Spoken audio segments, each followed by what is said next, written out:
Hello and welcome. इस छोटे से वीडियो में हम आपको याद कराएंगे 14 पार्ट्स जो हैं J and K reorganisation act 2019 के टॉपिक में जो हमने 14 पार्ट्स पढ़े, उन्हीं 14 पार्ट्स को हम कैसे याद करें। इस छोटे से वीडियो में एक खूबसूरत ट्रिक मैं आपको दिखाने जा रहा हूं। जैसे कि थोड़ा सा मैं आपको बताऊं यहां पे कि एक बंदा होता है, मान लो आप होइए, देखो भाई आप होइए, आपको बनना है हाई कोर्ट का एडवोकेट। क्या बनना है आपको? हाई कोर्ट का एडवोकेट आपको बनना है। आप चाहते हो कि मुझे हाई कोर्ट एडवोकेट की अथॉरिटी मिले, मुझे हाई कोर्ट एडवोकेट की अथॉरिटी मिले, मुझे हाई कोर्ट एडवोकेट बनना है, ठीक है। अभी जब आप जाओगे एग्जाम देने के लिए तो आपको पता है हाई कोर्ट के एडवोकेट बनने के लिए आपको प्रिलिमिनरी एग्जाम देना पड़ता है, फिर मेंस देना पड़ता है, फिर शायद इंटरव्यू हो सकता है आगे। तो सबसे पहला स्टेप जो है, आप जाओगे प्रिलिमिनरी एग्जाम देने के लिए। तो ट्रिक यहीं से स्टार्ट होती है। और आपके एग्जाम में पता है क्या है? जो हमने ये रीऑर्गेनाइजेशन एक्ट पढ़ा, आपके एग्जाम में यही सवाल आया और आप इस सवाल को रिप्रेजेंट करना चाहते हो। तो देखिए, सबसे पहले आप गए एग्जाम देने के लिए। कौन सा एग्जाम मेरे दोस्तों? हाई कोर्ट के एडवोकेट आपको बनना है और इसका प्रिलिमिनरी एग्जाम है, ठीक है। तो आप सबसे पहले इसका प्रिलिमिनरी एग्जाम जाएंगे देने के लिए और आपके वहां पे क्वेश्चन पेपर में आपका सवाल जो है वो यही एक्ट आया। कौन सा एक्ट? रीऑर्गेनाइजेशन एक्ट, ठीक है, जे&के का रीऑर्गेनाइजेशन एक्ट। जो ही आया, आपको तो पता ही है सब कुछ इस बारे में, आपने ये पढ़ा हुआ है। अब आप इसको अपने पेपर पे रिप्रेजेंटेशन करोगे, रिप्रेजेंट करोगे, ठीक है। इस रीऑर्गेनाइजेशन एक्ट के बारे में जितने भी सवाल हैं आप रिप्रेजेंट करोगे अपना आंसर पेपर पे, ओके। अब जो ही आप ये खुशी खुशी आंसर देना चाहते हो तो आपको नजर पड़ती है एक लड़की पे। अभी मेरे दोस्तों, आप हो और आपके साथ में एग्जाम दे रही है एक लड़की। जो ही आपको नजर पड़ी इस बहुत ही खूबसूरत लड़की पे, तो आपको ये पसंद आई, पहली नजर में ही पसंद आई। जब आपको ये पसंद आई तो आप चाहते हो कि मैं इसके साथ फेरे लूं, निकाह करूं, शादी करूं, फेरे लूं। लेकिन साथ ही आपको याद आया, अरे भाई मैं तो यहां हाई कोर्ट का एडवोकेट बनने आया हूं। तो आपने अपने आप से पता है क्या कहा? आपने अपने दिल से कहा, ए दिल संभल जा, मुझे हाई कोर्ट एडवोकेट की अथॉरिटी लेने दे, फिर फेरे लूंगा। आपको याद आया? आज बहुत इजी ट्रिक है भाई, बहुत इजी ट्रिक है। सबसे पहले आप गए प्रिलिमिनरी एग्जाम देने, आपके सामने यही जो हम टॉपिक पढ़ रहे हैं, रीऑर्गेनाइजेशन एक्ट के पार्ट्स याद कर रहे हैं, तो आपके एग्जाम में रीऑर्गेनाइजेशन आया। जो ही रीऑर्गेनाइजेशन आया तो आप अब अपना आंसर रिप्रेजेंट करोगे, आप सवालों का जवाब देना स्टार्ट करोगे, आप खुशी खुशी से सवालों का जवाब दोगे आप, क्योंकि हमने उसी डिटेल से ही आपको यह टॉपिक पढ़ाया। अब उसके बाद क्या हुआ मेरे दोस्तों? अब जो ही आपको लड़की दिखी तो आपको तो पसंद आ गई, आप फेरे लेना चाहते हो, लेकिन साथ में आपने पता है क्या बोला अपने आप से? ए दिल संभल जा, मुझे हाई कोर्ट एडवोकेट की अथॉरिटी लेने दे, फिर फेरे लूंगा, ठीक है। अब ये ट्रिक हम अप्लाई तो करेंगे, लेकिन पहले टॉपिक पे वापस आके थोड़ा सा शेड्यूल्स देखें। तो दोस्तों, जे&के रीऑर्गेनाइजेशन एक्ट 2019 में 5 शेड्यूल्स हैं और 14 पार्ट्स हैं। 5 शेड्यूल्स के लिए मुझे नहीं लगता है ट्रिक की कोई जरूरत है, बहुत इजी है 5 शेड्यूल याद रखना। पहला शेड्यूल बात करता है राज्यसभा के बारे में, सेकंड शेड्यूल बात करता है लोकसभा के बारे में, थर्ड शेड्यूल बात करता है लेजिस्लेटिव असेंबली ऑफ जे&के यूटी के बारे में, फोर्थ शेड्यूल बात करता है कसमों के बारे में, ओथ्स के बारे में, और फिर लास्ट शेड्यूल, फिफ्थ शेड्यूल बात करता है लॉज के बारे में, कानून के बारे में। तो इजी है ना शेड्यूल्स याद करना। अब पहला शेड्यूल बात करता है राज्यसभा के बारे में, काउंसिल ऑफ स्टेट के बारे में। क्या बोलता है पहला शेड्यूल? कि member of council of states कौन होंगे, ठीक है, राज्यसभा के बारे में, ठीक है, ओके। सेकंड शेड्यूल बात करता है लोकसभा के बारे में, पार्लियामेंट्री कॉन्स्टिट्यूएंसीज, यहां पे लिखा भी है लोकसभा, ठीक है। तो सेकंड शेड्यूल बात करता है मेरे दोस्तों लोकसभा के बारे में, पार्लियामेंट्री कॉन्स्टिट्यूएंसीज का मतलब ही है लोकसभा।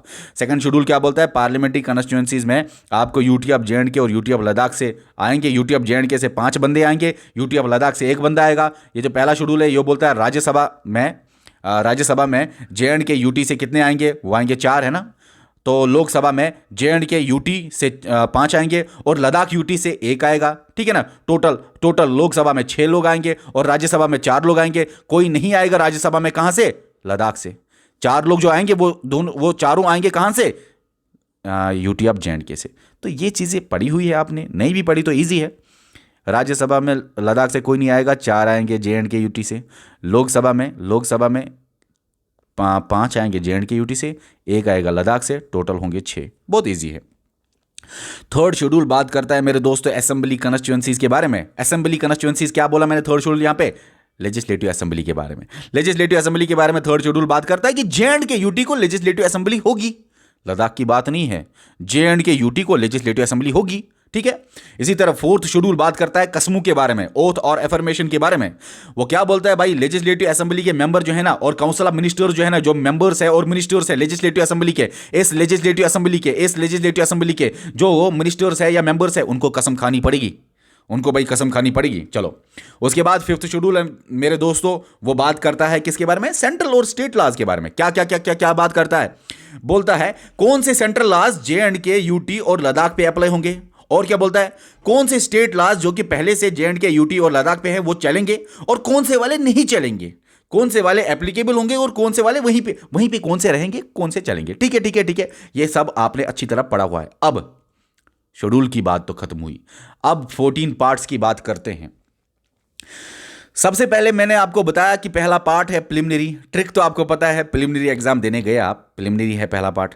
दूसरा पार्ट है आपको रीऑर्गेनाइजेशन एक्ट आया ना, तो दूसरा पार्ट आप याद रखना। दूसरा पार्ट क्या है? रीऑर्गेनाइजेशन ऑफ JNK, ठीक है ना। JNK का रीऑर्गेनाइजेशन करना। आपको पता है JNK रीऑर्गेनाइजेशन हुआ यूटीज में, ठीक है। उसके बाद मेरे दोस्तों तीसरा पार्ट जो है वो है रिप्रेजेंटेशन। कहां पे? Representation in the legislature. Legislature में रिप्रेजेंटेशन की बात कहां पे होती है? थर्ड में, ठीक है। अब फोर्थ में जो आपने ए देखा, वो ए याद रखना। देखो भाई, एक से प्रिलिमिनरी, रीऑर्गेनाइजेशन वहीं पे, रिप्रेजेंटेशन वहीं पे। अब फोर्थ जो ए है, आपको ए से याद रखना है एडमिनिस्ट्रेशन।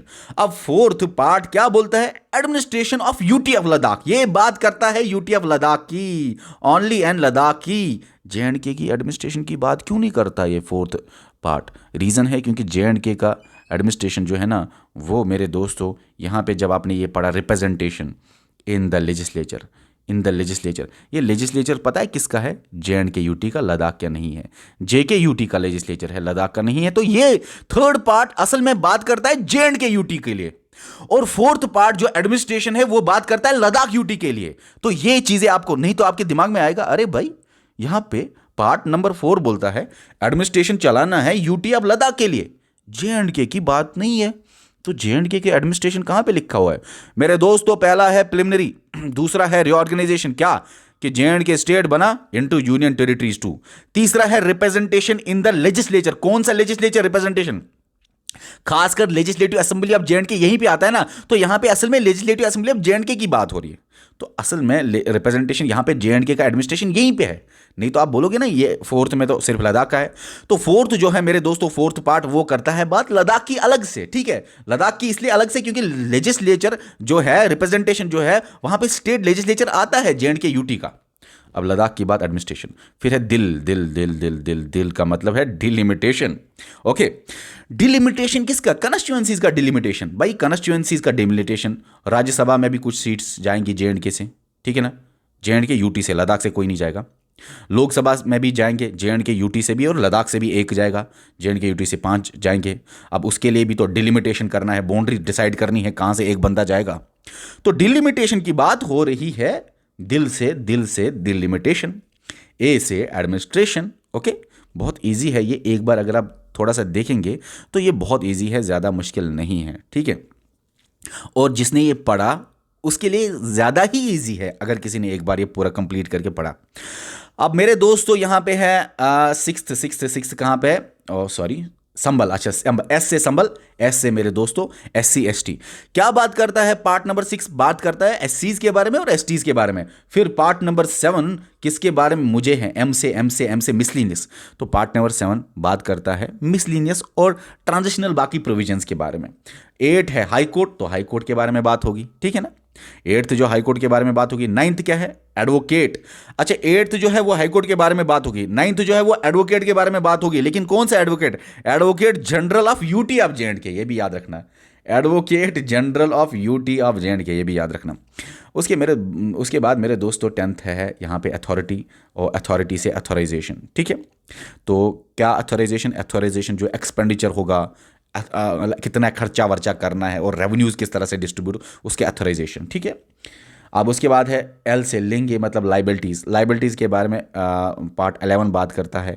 क्या बात करता है कि अप्रोक्सीमेट ऑफ एसेट्स और लाइबिलिटीज़ के बारे में बात करता है। शॉर्ट में एसेट्स और लाइबिलिटीज़ के बारे में बात करता है। आपके उधर सवाल में लाइबिलिटीज़ जहाँ आएगा आप पार्ट नंबर 11 दे देना, कोई टेंशन नहीं, मेरी गारंटी पे आप दे देना पार्ट नंबर 11 की बात। अगर आपका वहां पे SC ST की कोई बात आएगी आप 6 लिख लेना। ये जो वर्ड्स है ना, ये गिने चुने हुए वर्ड्स हैं, ये इनको बोलते हैं कीवर्ड्स। जब आपके एग्जाम में सवाल आएगा तो सबसे बेहतरीन कीवर्ड आपके सामने, ठीक है। अब 11 तो लाइबिलिटीज़ और एसेट्स के बारे में है। अब 12 जो है मेरे दोस्तों, 12 पार्ट वो पी, चलो ये तो एल से लाइव, फिर फेरे लूंगा। पी मतलब प्रोविजंस, ठीक है। लेकिन प्रोविजंस रिलेटेड टू कॉर्पोरेशंस और यहाँ पे प्रोविजंस रिलेटेड टू सर्विसेज। अब लूंगा लास्ट में है लीगल, ठीक है। लीगल और मिसलीनियस प्रोविजंस आप बोल सकते हो। इन शॉर्ट आपको ये रीऑर्गेनाइजेशन एक्ट पढ़ा हुआ है आपने। मुझे यहाँ पे एक्सप्लेन नहीं करना है हाई कोर्ट के बारे में, मैंने आपको हाई कोर्ट भी पढ़ाया और ये सारी चीज़ें पढ़ाई हुई है मेरे दोस्तों। ये सारे जो पार्ट्स हैं जिसमें से 104 सेक्शंस हैं, इसको हमने आई थिंक 9 वीडियोस में कंप्लीट किया।